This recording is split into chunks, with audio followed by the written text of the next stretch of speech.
What's up, everybody? Welcome to a special episode of Hard Hat Highlights number 17. This is where Jay and I usually talk a little bit something about the work week. And of course, Jay has scoured the internet for the latest headlines that are trending. And we like to put our little spin on it.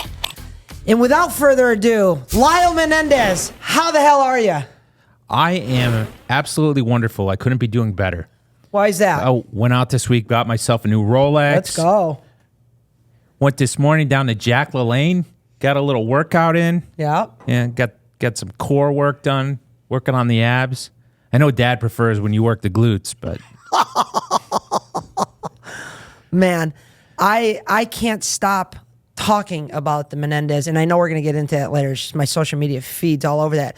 But I just want to say, are you doing okay? Because I know you're a huge Yankees fan. it's a little sore subject, yeah. It was a weird series.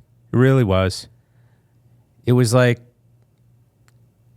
I don't know. It's indescribable. Like every game, you felt like both teams were in it, with the exception of Game 4, towards the end. But even at that, no lead was safe. That Freddie Freeman was, every World Series usually has one individual that not only goes off for one game, but like David Ortiz, the first time they won the World Series, he was just on fire. Freddie Freeman, on fire. Okay, so first of all, Freddie Freeman, I do have to say, I'm a fan of him. He's a good person, from what I know, anyways. Mm-hmm. And not only was he great this World Series, you realize he hit a home run in the first 4 games of this World Series, but he also had a 2-game home run streak from the last World Series he was in with the Atlanta Braves. That's unbelievable. It's unheard of. Yeah, he's good. He should be fetching a few more dollars this coming year. You know what else is unheard of? What's that? What about that fucking guy with the ball? Oh, God, I was hoping we talked about this. I know this is super controversial because I actually did a post, like a green screen, about a year ago, and I believe it was in Yankee Stadium and they were playing the White Sox. Uh-huh. And somebody had hit a home run. A Yankee player was hitting a home run, and the Chicago White Sox guy was going up to kind of rob the home run, but the Yankees fan, who's a homer, which you can't disagree with this, the ball was coming into his seats, so he decided to interfere with the player from catching that ball so his team could get the home run. And I have no problem with that. And for anybody that says that, remember, fan stands for fanatic. People love to watch their teams win. People, and they even love to be even more a part of them winning. Yeah. However, this fan, why don't you unpack this? I think might have went a little too far. I think, listen, I agree with you. If the ball's in foul territory, you have a right to go after it just as much as the player does. Yes. But when the ball's in the player's glove and you grab the player's glove and you're trying to pry the fucking thing open. That was I've never seen. Have you ever even seen anything like that before in Never. the 100 years that baseball's been televised? Never. And the best part is after they went and they ripped the ball out, the guy and his friend are sitting there and they're explaining it in the most New York way possible. They're like, oh, yeah. The wall's here. It's on this side. Yeah. And I saw these guys are getting their 5 minutes of fame because they were all over social media. They were at bar stools. Yeah. So apparently Gronk went to school with the main guy that was pulling it out. I think his name is Austin Capobianco. I saw that. I thought he was just joking. He was a hockey player at University of Arizona while Gronk was there, and Gronk said, of course, that's right on par with his personality. But yeah, like you said, he's all over the place. It's like he's got his Huck Tua moment right now. You're right. Now the question becomes: is he going to capitalize on that? I'm sure he will. I mean, just because you're trash doesn't mean you can't capitalize. Remember, kids, it's garbage can, not garbage cannot. Ooh, I like that. I like that. I did see what I thought was really cool about that was that they stripped the guys of their season ticket seats for Game 5, and they gave them to a pediatric cancer patient who had been invited to a game earlier this year but couldn't attend because of chemotherapy. So I thought that was really cool. Oh, wow. But those guys had been in those seats. I thought one of the guys said in an interview since like 2009 or something. I believe it was 2011 is what I saw. Yeah. So over 10 years, they've been loyal fans. Yes. And one thing I saw in an interview with there at Barstools, and I often wondered why the PA announcers never said this ever since the one in Chicago. What's the kid's name? When the Cubs. Oh, Bartman's. Steve Bartman. Because that was like the actual opposite of that. It was a home team, home fan interfering. And I always thought ever since then, like the PA announcer should come on. Now, remember, fans, if you're a home team fan and the ball is coming and it's, the player can get a play on it, stay the fuck out of the way.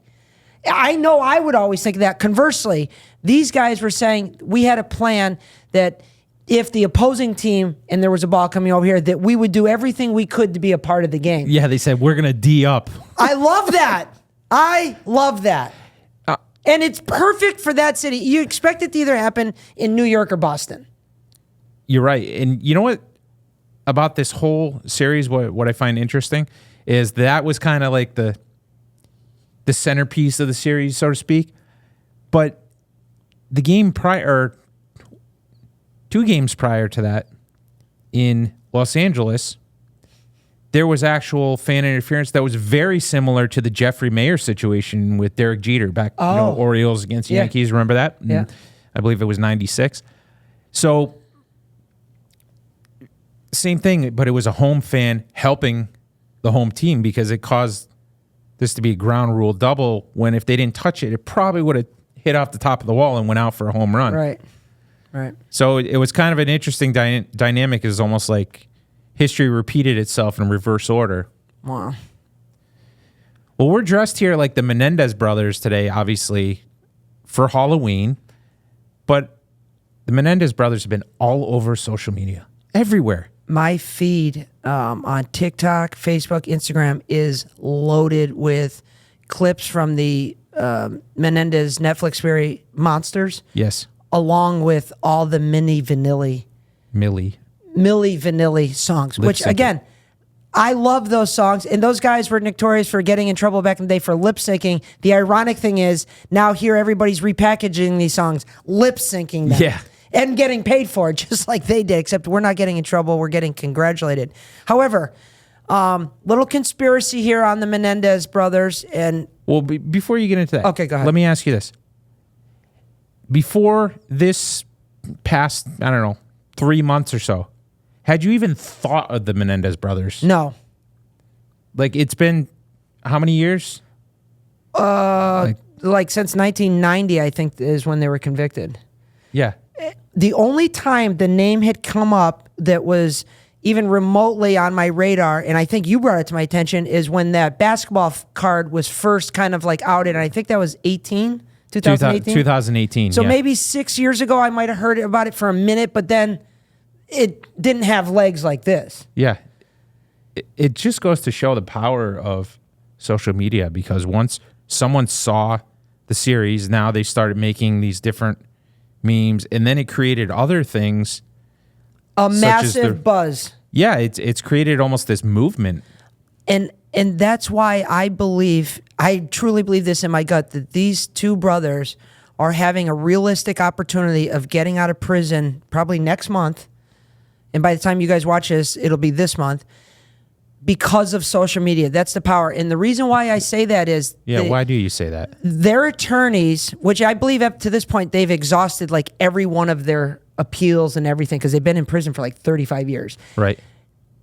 The district attorney that heard this plea of another appeal or redoing the case because of new evidence that came up is an elected position.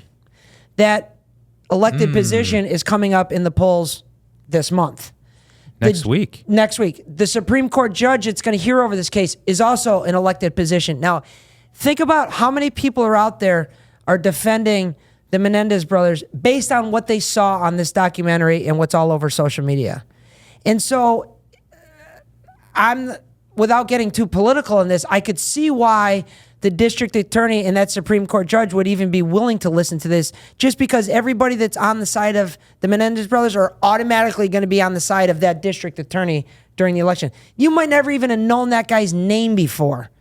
But now, because of this, when you're looking down the ballot, of course, you got the president, vice president, and then I don't know how far down the state attorney is, but that name now is going to mean a lot more just because of all the buzz that's been created through social media. You're right, and it's funny how people will blindly follow things, and I'm not saying you know the facts because they don't know the facts, but what I'm saying is people will form an opinion just based on one thing without knowing all the facts, and then they'll just follow and do whatever they I'll do. give you a based good on example of that. That's Stephen Avery, the Making a Murder. Yeah. I would have bet, after watching that, I would have bet my life on it that he was innocent. I know, you said that. Just with all the evidence and how it was projected. And then I saw the Candace Owens version of that, and I felt sick to my stomach because I was bamboozled. Because the original Making a Murder wasn't a documentary, it was a film. And they had they manipulated the documentary, if you will, or film, to make you think one way. And they did a damn good job of that. I mean, there was a huge cult following on that. And so the lesson I learned from there is you can't 100% believe what you see in these Netflix or any of these documentaries. So you got to do your research. Yeah, I mean, social media, like we always say, has a powerful reach. And it's weird how, like, nowadays, the way we are interacting, we're interacting via social media. The personal interactions are not as much as they used to be. We are communicating more with texts, emails, etc. Our friend Christian Andrea has sent us some stats about this. Yeah. That type of communication, text, email, that's known as asynchronous communication. And it means you can respond when it's convenient. So gone are the days of phone calls. The average person sends 50 to 80 texts a day. I see that. That increases to over 100 in the 18 to 29 age bracket. So I can see, I'd send roughly 100, probably 75 to 100 texts a day. No problem. And then if you add in all the direct messages and everything through the platforms, I'd see that. But do you think about that when you're doing that? Do you realize how many? No, not until I saw this.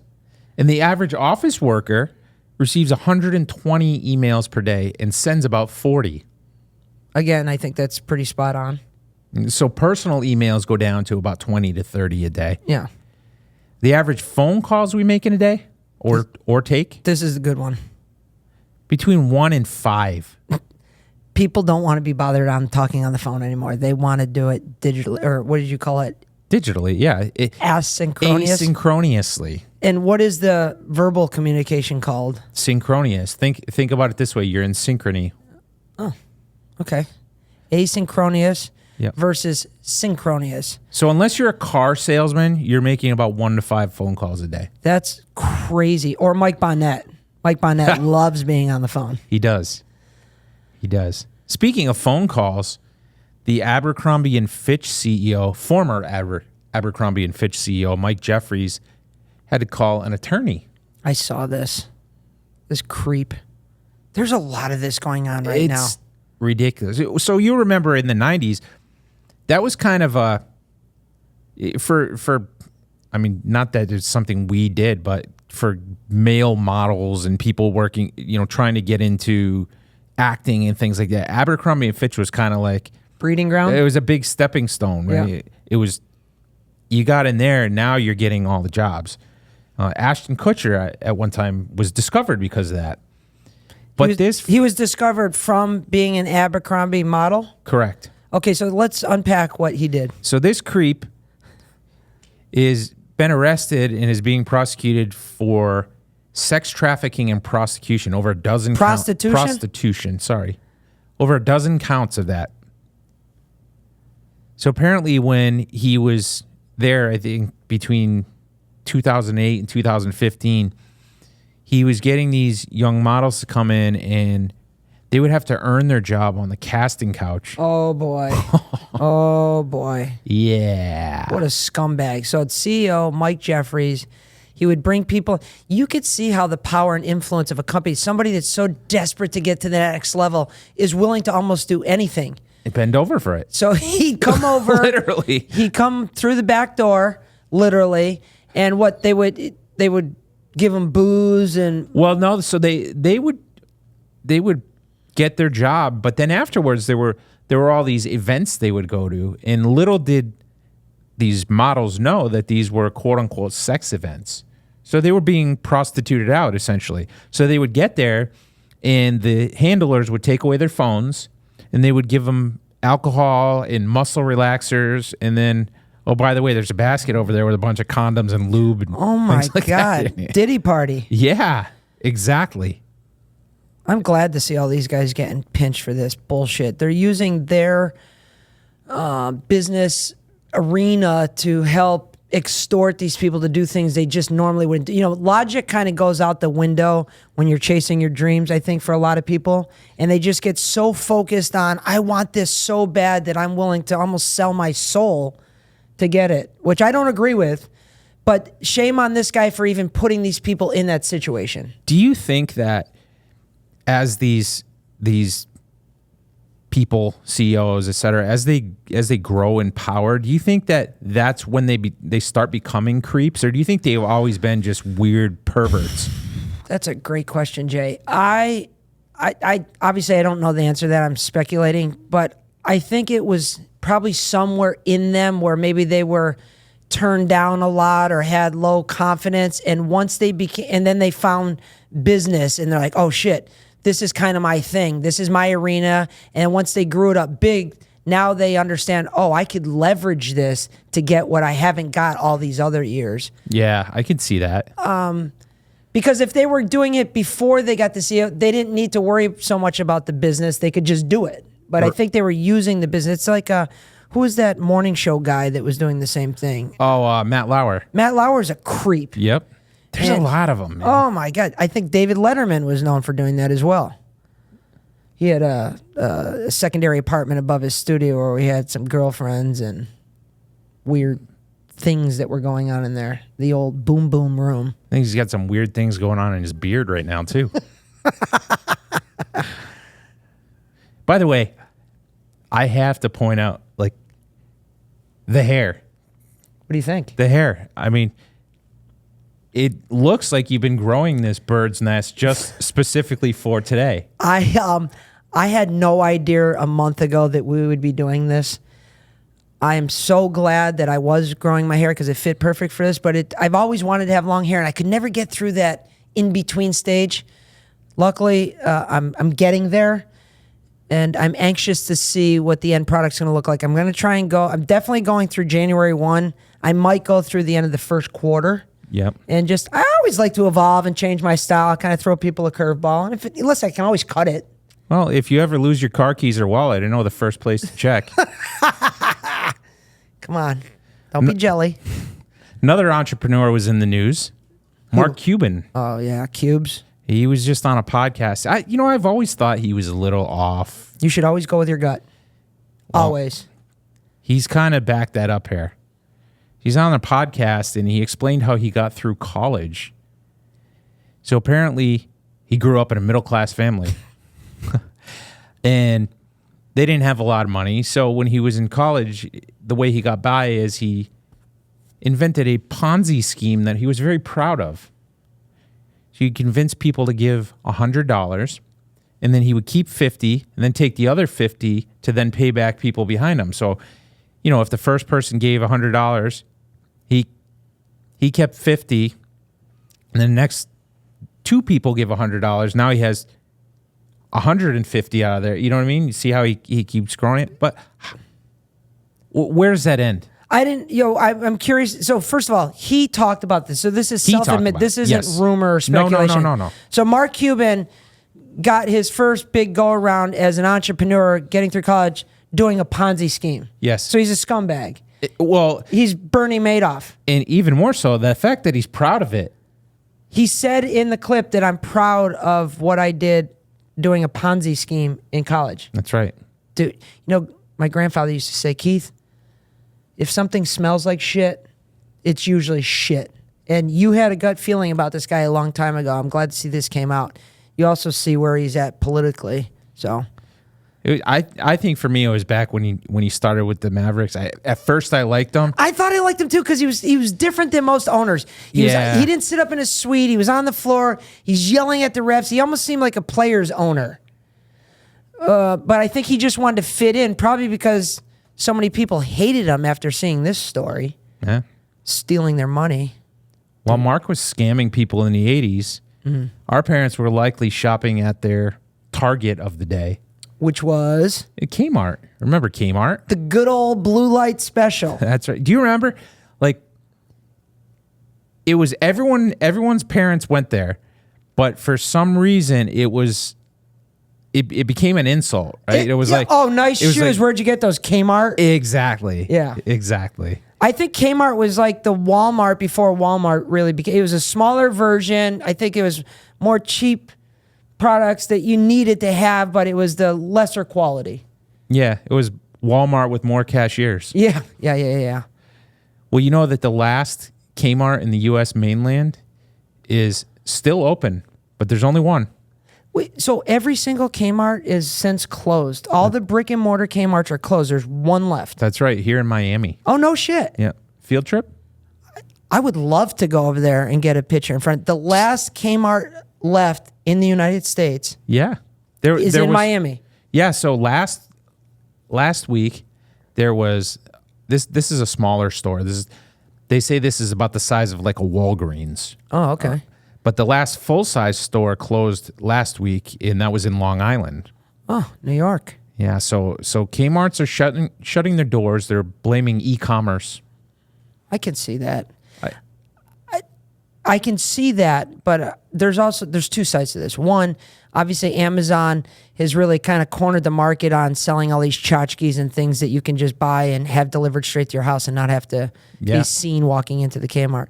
However, Kmart and Blockbuster, and there's so many other institutions that really kind of just got complacent and didn't want to evolve with the times as all these other opportunities were coming. So do I feel bad that Kmart's gone? Not really. I mean, they've been around forever. They could have been the Amazon.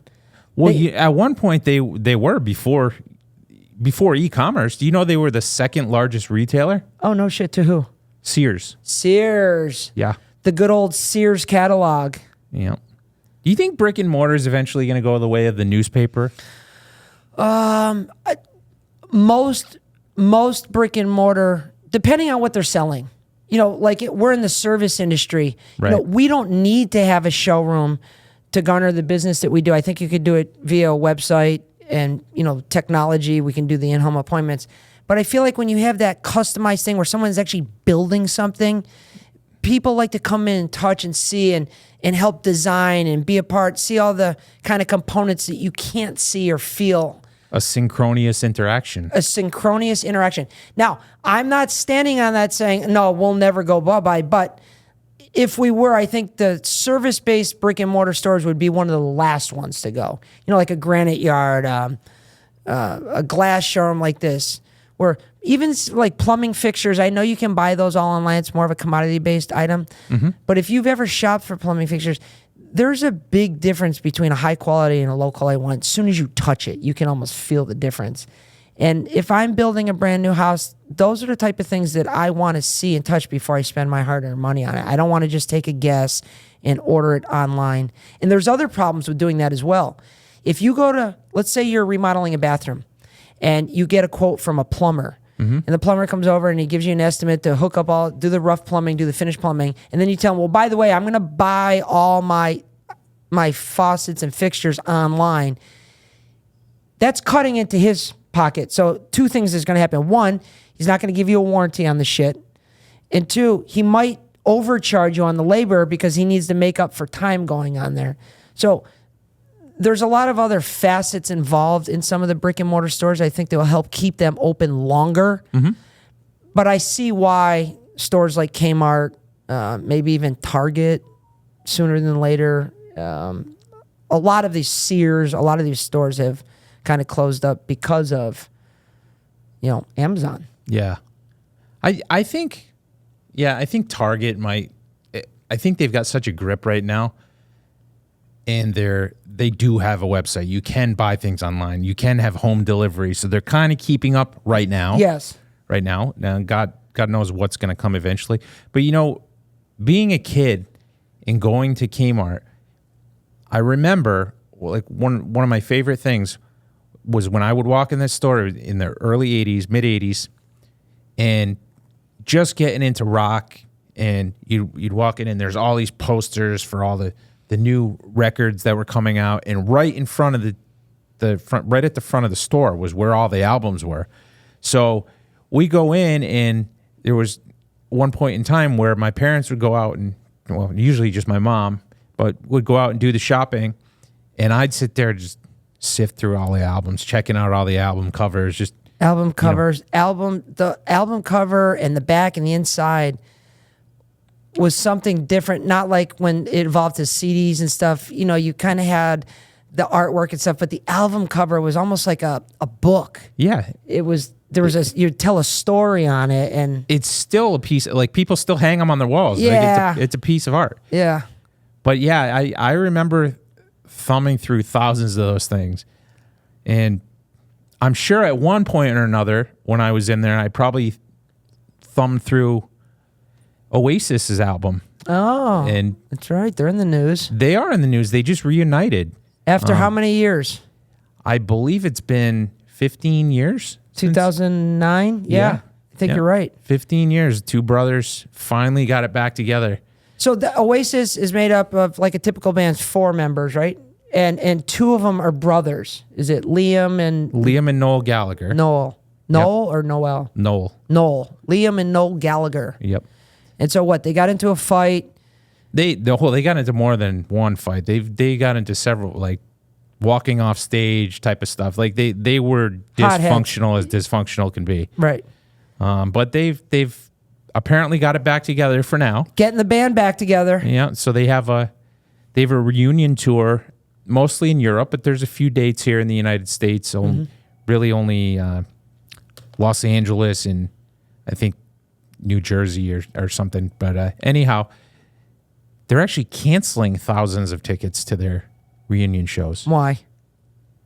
So I think this is really cool, but they have this policy that, first of all, they don't allow sites like Ticketmaster and Live Nation where they have this dynamic pricing where, they'll raise prices based on demand and things like that. They don't fall for that shit. They immediately say, we're not taking part in that. So they don't allow that. But furthermore, they don't allow scalping of their tickets or reselling. If you're going to resell the tickets, you have to resell them either through Ticketmaster or one of their partners called Twickets. And the catch is you have to resell them at face value. If you're going to resell them online. Yes. So you can't buy them off of, if you heard the tour was coming out today and the concert's in, let's say, 6 months, you can't buy them now and put them on StubHub in 2 months for double the price. They won't allow that. That's right. Yeah. That's kind of cool. I understand why they do that. They're trying to keep the ticket prices affordable for... Well, it makes it fan friendly. Yeah. And it's kind of a weird dynamic because you think, okay, well, they're going to let the real fans in. Well, technically, if you're a real fan, you're willing to spend as much as it costs, right? Yeah. But at the same time, none of that's going to the band. So essentially what it's doing is it's causing all these robots, essentially, because they're robots that buy up all these tickets and give them to the scalpers. They're causing them to make all this money for nothing, really. Just to really inflate the pricing. Yeah, so I think it's really cool. And what they're going to do now is they're going to cancel all those tickets, and then they're just going to put them back on Ticketmaster and open them up at face value for others to purchase. That's interesting. And is that a decision made by the band or the band? Yes. Oh, wow. Yep. Okay. Yep. That is their policy. That's the kind of their goodwill towards the fans type of thing. I like it a lot. I think it's really cool. Yeah. Well, on that note, I'm going to get out of here. I got some Oasis tickets I need to get off of StubHub. Well, thank you for joining us on this episode 17 of Hard Hat Highlights. And until next time, See you then. hey, Lyle, I think we killed it.